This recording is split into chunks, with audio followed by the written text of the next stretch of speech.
On ouvre donc, comme promis, cette émission avec la première demi-finale de la Coupe régionale de France. Cela s'est disputé hier soir au stade de Michel Volnay entre la Tamponaise et l'Excelsior. En championnat, rappelez-vous, les Saint-Josephois étaient partis s'imposer dimanche dernier sur le terrain même des Tamponnais, le stade Kléber-Picard, 1-0.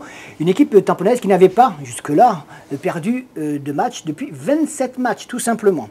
Et bien, hier soir, on pouvait s'attendre, évidemment, à une réaction de la part des Tamponnais.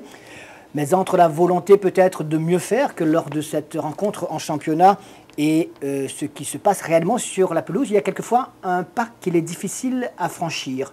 D'autant que les Saint-Josephois, les joueurs donc de l'Excelsior, avec à leur tête Eric Assati, étaient prévenus, ils avaient du répondant, c'est le moins que l'on puisse dire. Et on va donc vous parler de ce résumé de la première demi-finale de la Coupe régionale de France, Excelsior, Tamponaise, sur les images d'Éric Folliot. Oh, de ma vie, je ne pense pas avoir fait un match pareil, parce qu'ils sont très très bons. Il faut féliciter absolument les joueurs de l'Excelsior, parce que très rare, une équipe nous a autant ballotté à droite, à gauche. Vraiment, aujourd'hui, on gagne avec le maximum de chance.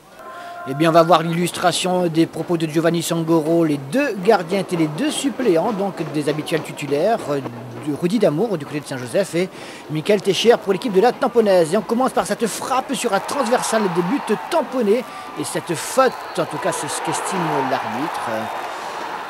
Et cette faute de Goliris sur Ruffin qui amène un penalty donc dans les toutes premières minutes et l'occasion pour les Saint-Josephois d'ouvrir le score.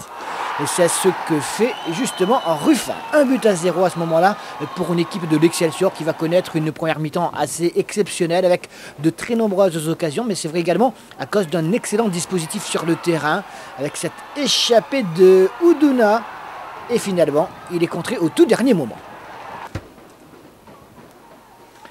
Les Saint-Josephois les retrouvent avec cette pelouse, évidemment grâce à cause d'une pluie qui a quelque peu modifié les conditions de jeu. Et Ruffin, à l'occasion du break, il rate la cage. On reste toujours pour l'instant à ce 1-0, à ce centre de Giovanni Sangoro. Les Tamponnais donc ont du mal à mettre le nez à la fenêtre. Ils y parviennent sous cette pluie battante en fin de première mi-temps, mais ils ne parviennent pas à égaliser.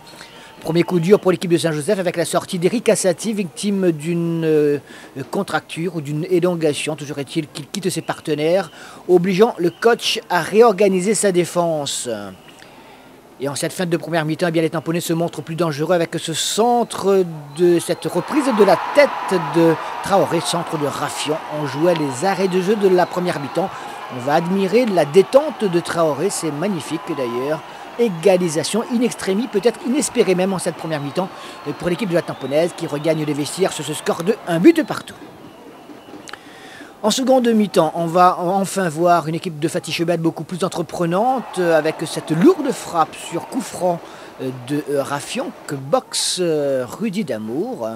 Les Tamponnais se manifestent à nouveau avec cette tête de Giovanni Sangoro captée pratiquement sur sa ligne par le gardien Saint-Josephois. Mais en cette seconde mi-temps, c'est au tour de la Tamponaise de connaître un coup dur avec le deuxième carton jaune pour Mallet, donc exclu, ce qui veut dire que eh bien, les joueurs de la Tamponaise vont disputer tout le reste du match avec un joueur de moins. Et c'est peut-être là leur grand mérite dans cette demi-finale de la Coupe régionale de France. Eh bien, dès le début des prolongations, c'est l'Excelsior qui reprend l'avantage grâce à Oudouna, c'est un tir contré, c'est vrai. Et puis quelques minutes plus tard, un penalty pour une faute de Gaël Payet sur Salomon Kei. Penalty qu'on vous laisse juger. Et c'est Traoré donc qui permet à l'équipe tamponaise d'égaliser à nouveau 2-1. Dans ces prolongations, les joueurs de l'Excelsior vont reprendre les choses en main et marquer même un troisième but qui sera refusé pour un hors-jeu que l'on ne peut malheureusement pas juger à notre niveau par rapport à ces images. Une équipe de l'Excelsior qui termine très fort cette rencontre et qui aurait même pu faire la différence pour ne pas avoir recours au coup de pied au but, comme sur cette lourde frappe, ce lourd coup franc de Jackie Grandin, que détourne fort joliment d'ailleurs Michael Técher, le gardien tamponais, qui a eu beaucoup de travail hier soir. Dernière occasion pour l'Excelsior et dernière parade magistrale du jeune gardien tamponné. Donc 2 buts partout, ce sera le score final malgré cette ultime tentative. On a donc recours au coup de pied au but et à ce petit jeu-là, eh bien, ce sont les tamponnés qui vont avoir le plus de chance. Les tamponnés qui commencent par Giovanni Sangoro. Égalisation de Ruffin. La tamponnaise donc qui va repousser ce billet, non pas évidemment grâce à ce tir de Rado sur la transversale. À ce moment-là, les tamponnés perdent la main. Ils égalisent à nouveau sur cette belle parade de Michael Teixeira, le héros quelque part de cette équipe de la tamponnaise. Une tamponnaise qui reprend l'avantage avec Salomon Kei. Égalisation à nouveau de l'Excelsior avec Nadouane. Et puis en fin de match, donc là on est en 4e tir. Traoré qui rate. On croit que l'Excelsior a fait le plus dur. Eh bien non. Encore le gardien tamponné Michael Teixeira face au tireur Saint-Josephois. Et puis Raffion parvient à donner l'avantage à la tamponnaise avant que Gaël Payette donc ne rate sa frappe et qualification donc de la tamponnaise.